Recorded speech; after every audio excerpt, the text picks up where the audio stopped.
So you just want to get your drill into that starter plate. And in some cases, we're going to be able to see where the middle of the tree is. And that's what we're really aiming for, is pith.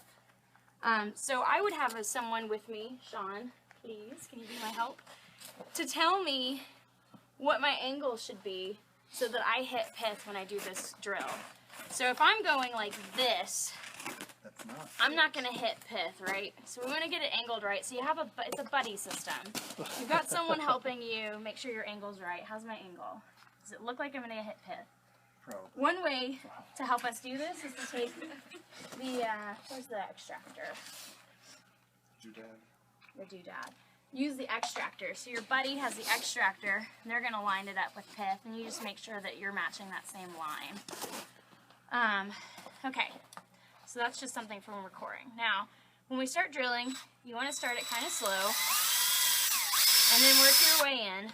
We found that these drills overheat a little bit, so back it out. You gotta back it out a little bit.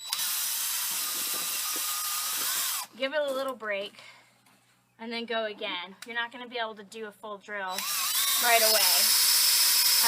You'll know it's overheating when it starts smoking. Yeah, and it'll smell bad. You don't want to do that. If it starts smelling weird, you want to stop because you don't want to burn the wood. You want to put some pressure on. I should tie my hair back. This is unsafe. Don't let your hair hang out into the drill either. And so you want to put a lot of pressure into it, but you also want to be gentle, right? Because we're working with a historic structure. We don't want to mess it up. So it takes finesse. And so this is kind of the process. I'm just backing it out.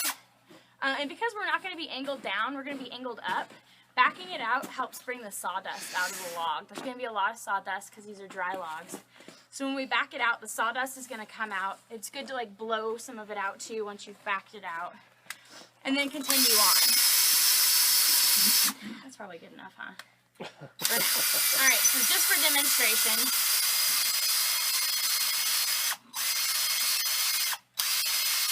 And now I'm just backing it out carefully because now there's a core in there and I don't want to break it.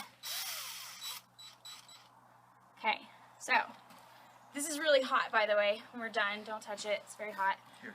Thank you. I think I got a little bit of core in there. I think the whole core is in there, actually, potentially. Yeah. So this is our extractor. Once we've done that, there's going to be a core sitting in here. And this extractor fits down in there. It's got a little sharp knife on the end. So you want to put it down into there and then twist it to where the knife is angling towards the middle, and that's cutting. That's cutting all that extra wood out of there where it's not completely cut out. But because this is not a historic structure log and it's not dry, our core is actually lodged inside of our drill right now. And that's okay, because we can get that out. So if the house was built in 1800, they cut logs, presumably from the forest around them, unless they had a lot of money, and maybe they shipped them from somewhere else. But most people would have cut the trees that were around them. And so what we're seeing is an example of what the forest was like at that time and in that area. So if they have a bunch of oak posts and a bunch of poplar posts and even black locust posts in the house, that tells us a little bit about the forest environment around them at that time.